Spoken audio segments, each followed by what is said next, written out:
It's time for Tubi Tuesday.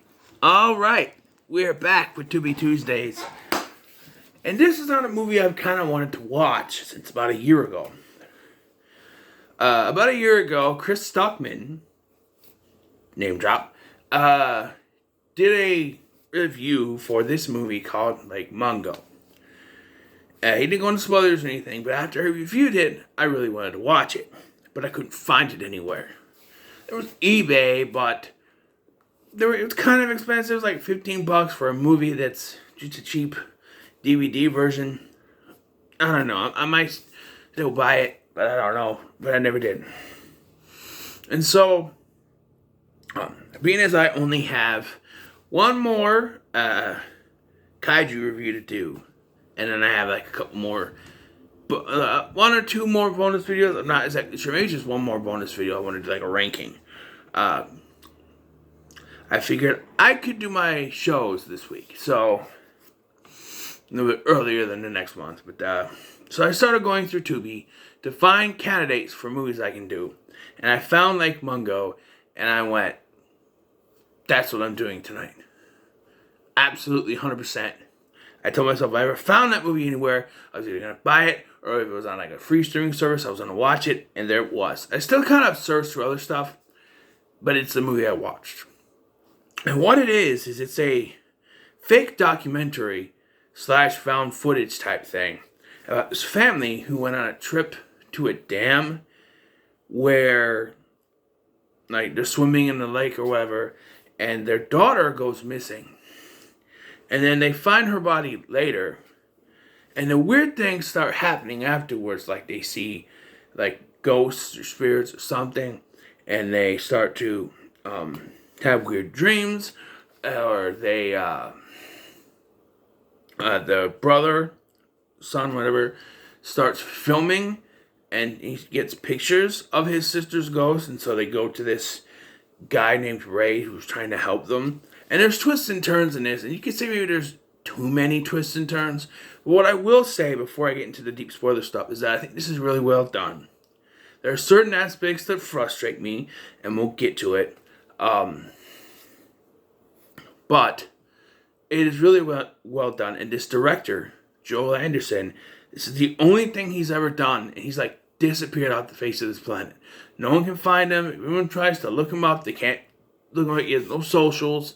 He has nothing. Just nothing. It's really weird.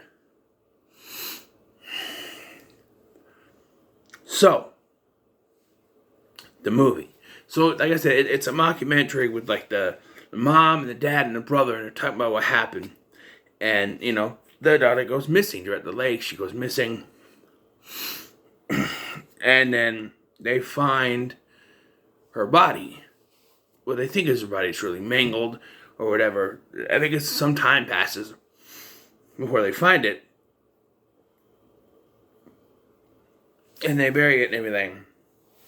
And then they start to see things in the house. Like she may be there or what have you. But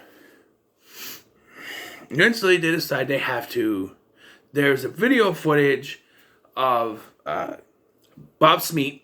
He recorded video footage when he was out there, and he accidentally caught the daughter on camera. So they dig up the body to do a DNA test because for some reason they didn't do it before, and it's her.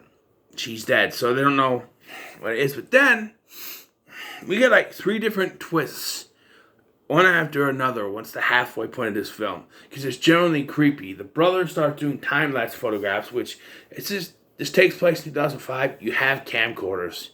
I don't understand what they had to do. The only thing I think of, and that's my biggest frustration, is that because they want it to be realistic, and they want you to not be able to see that this is fake, they have to have the shittiest quality known to man for these photographs. Like, all the photographs are really blurry, and then they zoom in, and it gets even more blurry. So you can't tell whether it's real or not, and that's the point. And then what frustrates me is later on in the film, they start to go through other footage that, you know, they actually get to the actual Lake Mungo, which is where she went on a school trip with her friends, and they see her friends' footage, and it's in the dark, and it's really blurry, and it's really hard to see, and they go, oh, I think that's her down there. I'm like, how can you tell? It's just a light. And then we get, we're going to go up to Lake Mungo, and we're going to try to find her.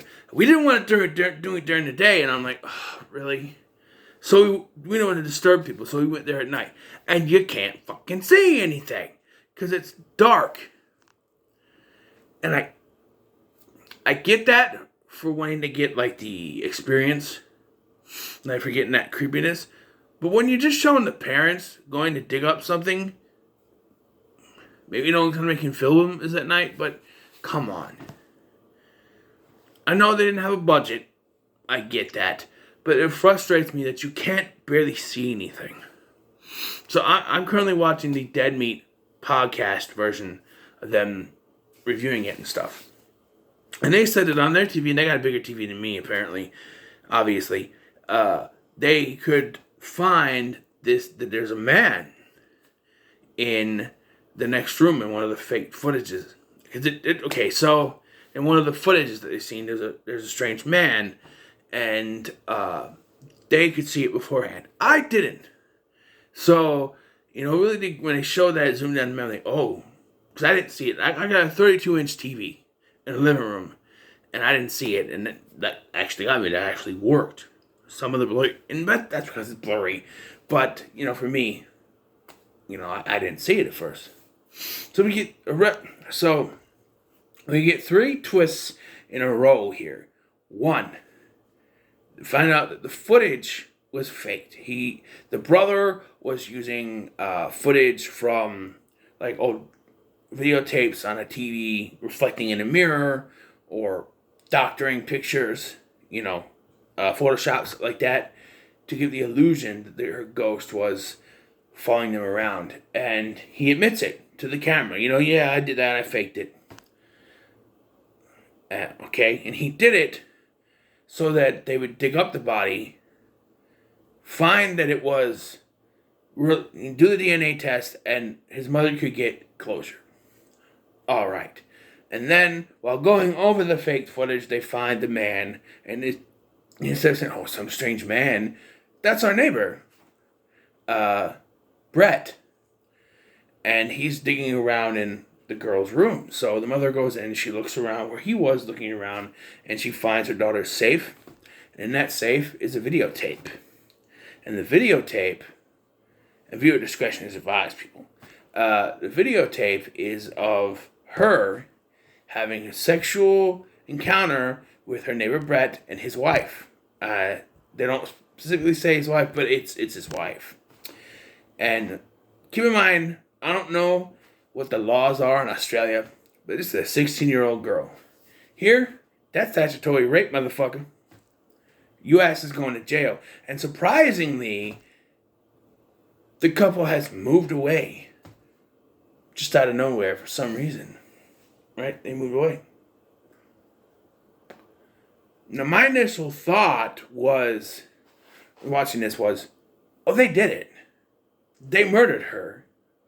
They killed her, and then they wanted to get the tape so they couldn't use that as evidence in a murder trial. They didn't want that to come out that they had sex with a 16-year-old girl, and she wouldn't give them the tape, so they murdered her, and then he went to get the tape. But I've kind of come around to something else. Because, and it's really weird because after this, there's still stuff that goes on. Our third twist is that Ray, the consultant guy that they call to talk, he's sort of like a guy that talks to spirits, but he's sort of different, And they call him and to help, and he's going through, and then they find out that Alice also went to him because just some random day the mom was going through her daughter's diary and found first of all, why wouldn't that be the first thing you go through is your daughter's diary to figure out what's going on? Who knows? Yeah, and so they found out she went to Ray and had conversations with Ray, and Ray didn't tell them that. Now, Ray says that he didn't tell them because of the doctor-patient confidentiality thing. He didn't want to break her confidence. It was a damned if you do, damned if you don't. You know what I mean? So he didn't say anything. However, that would be true if she was still alive. But here's the problem with that. All right? She's dead. Her parents... Now, you talk to this girl, and she was having weird dreams saying that she thinks she's going to die. This girl's family shows up, coincidentally, saying that, oh, their daughter died, and they say her name, they show her pictures, you've seen this girl. This is when you come out and say, she came to see me. I know this is going to seem very strange, but she came to see me a few days before. When did she die? She came to see me shortly before that. Spooky. But no, he doesn't say any of this. And so, of course, they dismiss him. Like, he went on a road trip with their son for some reason and shooting pictures and stuff. I don't know. But they dismiss him, and they finally reconnect with him later. But so, and we get another twist. The Lake Mungo twist, I like to call it. All right? Because all of a sudden, now the boyfriend, she had a boyfriend, says, her friends have video camera footage from when they went to Lake Mungo. And they show her burying something. Again, it's dark, you can barely see what's going on. But it's at a base of a tree. So they go out there, in the dark again. They pull it out, and inside, because they say, she went on this trip to Lake Mungo, and she came back without her bracelet, her cell phone, and one other thing. And they go there, they find this bag, it's got her bracelet, her cell phone, and the other thing. So they look on this, the phone footage, which, okay, so this is where I get kind of frustrated. All right. This video phone footage is about the same quality as the regular camera footage, and I call bullshit. There's no way that a piece of shit Nokia phone would be the same quality as a camera, as a regular camera. The camera would be better quality. This piece of shit Nokia, which I didn't know had cameras, like video cameras. I think it was a video camera, but it shows that she was at Lake Mungo, and she saw a very gnarly, ghostly apparition of herself. Of her dead body, mangled, how she was dead, and she feared for her life that she was going to die. And that's what started all this. And amazingly, after this, it stops. Like, she doesn't have, like, the ghost doesn't show up anymore. It's all done. She just wanted them to find the pieces so that it's like her unfinished business, right? And that's what it was. And then they play the tapes of where, like, the mom goes back to see Ray and talk to him. And they compare both sides. And it's like it's the same dream, but from different points of view, you know what I'm saying? There's also a thing that the Dead Meat podcast, they say that it was a dream where where the father came in the room and she yelled at her, get out, get out. But then they show footage later of video camera footage of her doing it to the brother. And I'm like, so that was just the fake footage. Because he said he saw apparition. So I don't know. But there was a real ghost there. And then we cut back to... The movie ends and we see... like footage of like the fake footage and stuff, and then we see like she's in the corner. Although I'm not 100% sure here, but I don't think that was actually in the footage we saw earlier. I think they added it later because it's so obvious she's right there even before they zoom in. I don't know, but this leads me to a sort of theory. And it's kind of combined with the Dead Meat Podcast's theory, so I give their side of things, a credit to them for their side of things. But for me, like I said, my thought was it was the neighbors that killed her. She took the tape from them. They wanted it back. She wouldn't give it back, so they killed her. But then they realized, she still has the tape. So we got to get that back, or else they can use that against us. You know? That's what I thought. But there's another one. So they mentioned, and I missed this, the brother, and they show the footage, so it's not just them, if they saw things. No, they show the footage. The brother has bruises on him that just disappear, and they're never mentioned again in the film. Right? They think the brother killed her, which is very interesting. But I have another theory. I think it's a combination of the both, in a way. Because if you look at the footage, the sex tape footage, it looks as if it's zoomed in from far away. As in, perhaps from the house next door. I think maybe her brother filmed it and then confronted her about it. She took the tape, and then he confronted the neighbors about it. And then they wanted the tape back. They wanted the tape. She wouldn't give it back, and then they killed her over it. The bruises are from the neighbors. The neighbor guy attacking him to try to get the tape back. But then he tells them she has it. But he doesn't say anything about it, because that's why he's doing all this stuff to get the closure, because he wants to make up for the problem that he caused. But he's still not 100% sure. He's also not 100% sure that it was the neighbors who did it to her. But the fact that they go missing, they just disappear around the same time that they figure out about the sex tape. Maybe around the time that the guy shows up in the house, that Brett shows up in the house, and shortly after that, they disappear. They moved away. It's a little bit freaky to me that it's just over a sex tape. There's got to be something more there. And I think the brother videotaped it, and then she had it. The brother came over to them and told them about the tape for some reason. Like, maybe he confronted them about what they did to his sister, and he let it spill that he had it on videotape. But that she took it.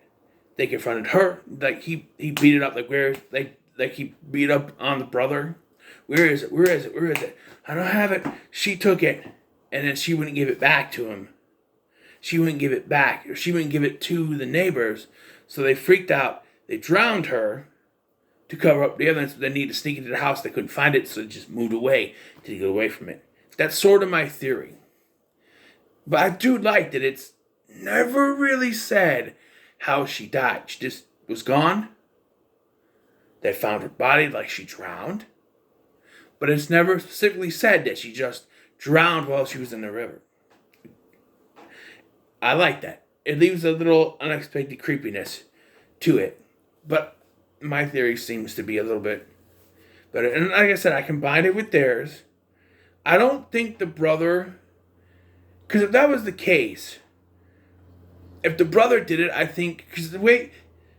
when he was approached about the video footage, he came right out and said that he did that. So I think that if he actually did something like that, he would have confessed to that as well.